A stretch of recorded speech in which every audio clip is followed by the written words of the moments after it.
Karena ada yang lebih besar lagi yang Tuhan percayakan kepada kita. Lagi sekali untuk bangsa ini, enggak sekedar untuk Sulawesi Utara, tidak, untuk bangsa ini. Jadi kalau konsep hati kita, sikap hati kita tidak seluas apa yang firman ajarkan, maka percuma kita berkata sebagai hamba Tuhan yang tidak lain adalah rekan sekerja Yesus, partner, saudara. Aduh, kalau saya ingat firman itu, lalu saya ingat masa lalu saya, semua kejahatan saya pikir Tuhan kau tuh luar biasa. Masih banyak orang lebih baik dari kita. Betul nggak? Masih banyak orang lebih mampu, lebih kaya, lebih semuanya lah dari kita. Betul? Tiap kali kita ingat masa lalu kita, saudara, sungguh kita nggak akan habis-habis berkata Tuhan kau luar biasa. Cuma kata itu sudah mau ngomong apa lagi? Karena kejahatan kita begitu besarnya di hadapan Dia. Tapi toh Dia mau mempercayai kita. Nah, kembali Kejadian sampai Wahyu, saudara. Kalau saudara perhatikan firman Bapa kita, selalu bicara bangsa-bangsa. Ketika Dia menyatakan destininya, tujuan akhir hidup Yeremia, di Yeremia 1 ayat 5, kamu akan jadi nabi bagi bangsa-bangsa. Nah, kalau sikap hati kita tidak seluas itu, untuk apa kita jadi rekan sekerja Yesus? Kalau kita cuma punya lingkup kecil saja.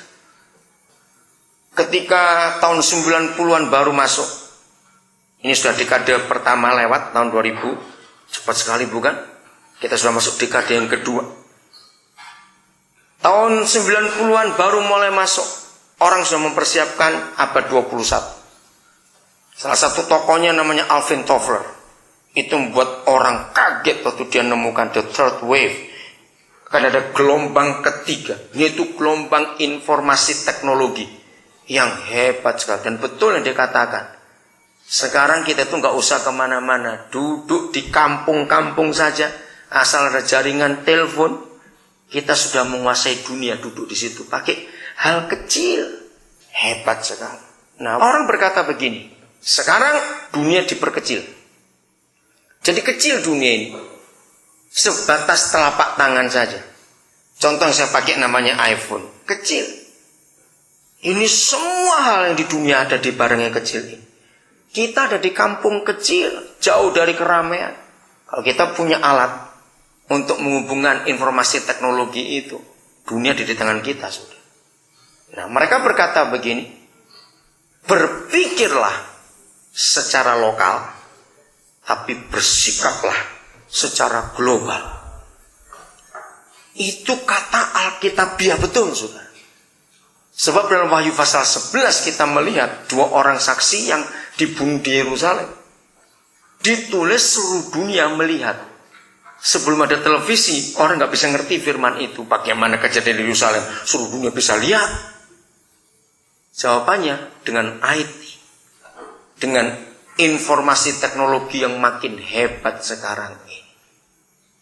Dunia jadi kecil. Nah, seperti itu yang Tuhan mau dalam hidup kita. Kita boleh di daerah, kita boleh di satu kecamatan kecil, tapi sikap hati kita harus bangsa-bangsa. Amin. Harus bangsa-bangsa. Tidak boleh cuma lokal itu saja. Kalau saudara punya sikap hati dan konsep seperti itu, untuk apa saja itu jadi gampang kita mengerjakan. Kenapa? Karena sudah punya persiapan. Awal dekade yang kedua, abad 21 ini, berapapun umur kita tidak masalah. Yang penting hati kita. Amin, yang penting hati kita harus punya sikap anak raja. Sikap hati kita harus punya hati yang besar, melihat perkara-perkara besar yang Tuhan sediakan di dekade-dekade yang berikut ini. Makin dahsyat, saudara, dunia ini makin hebat. Oke, kembali lagi ke Yudas ayat 20. Jadi iman kita harus dilandasi iman yang paling suci. Maaf, kalau ada di antara kita sudah dekade kedua awal abad 21 ini iman kita masih seputar urusan uang, urusan materi, maaf. Kita sudah ketinggalan jauh, sudah. Kita sudah mulai melihat yang lebih jauh lagi. Bukan berarti kita harus tunggu kaya, tidak. Enggak harus tunggu kaya. Lagi sekali. Kalau perkara-perkara kebutuhan materi, itu kita masih perlu iman, saudara. Maaf, Papa nggak akan bisa membawa kita lebih jauh lagi.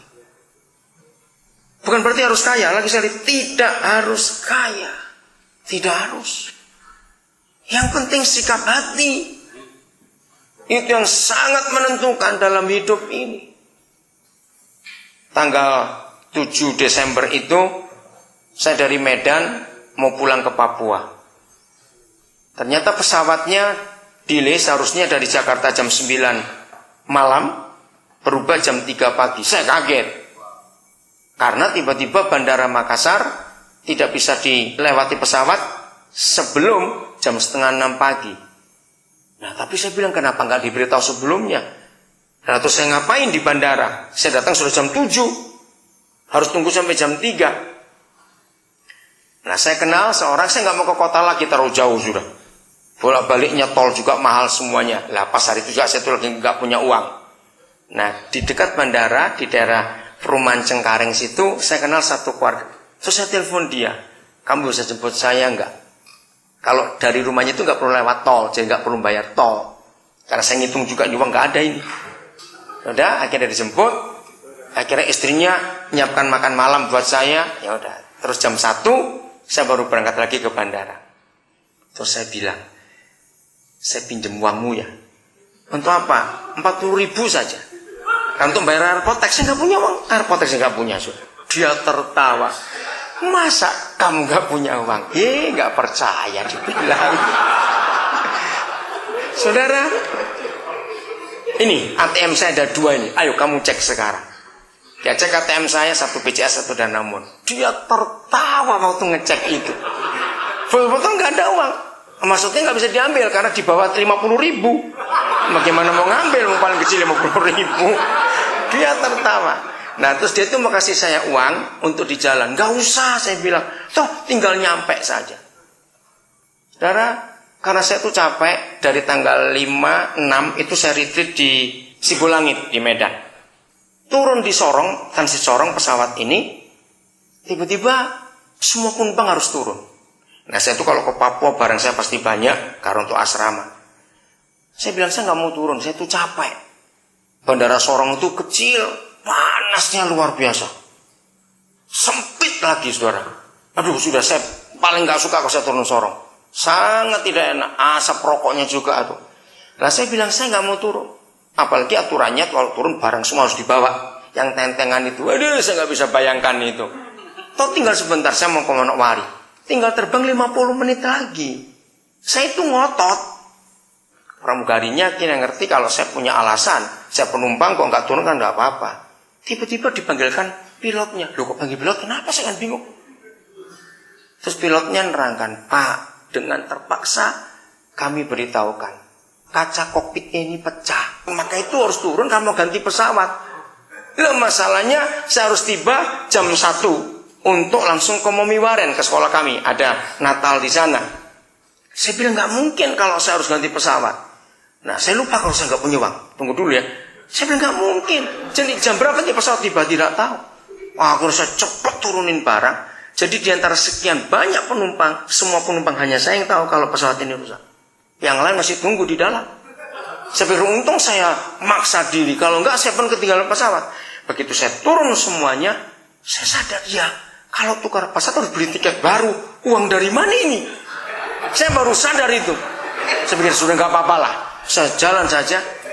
Saya ditegur seorang namanya Pak Soeb. Dia orang Islam, saudara. Dia itu lama di Garuda Biak. Dia kenal saya. Woi, Pak Pendeta mau kemana? Bilang, Pak Soeb, lama nggak ketemu. Iya, saya sudah beda ke Sorong untuk handle pesawat yang ke Babo. Bisa tolong nggak pesawat apa yang sekarang ini mau ke Manokwari? Loh, kenapa Batavia? Saya Batavia. Kaca kokpitnya pecah. Oh ya, ada ekspres. Tolong Pak.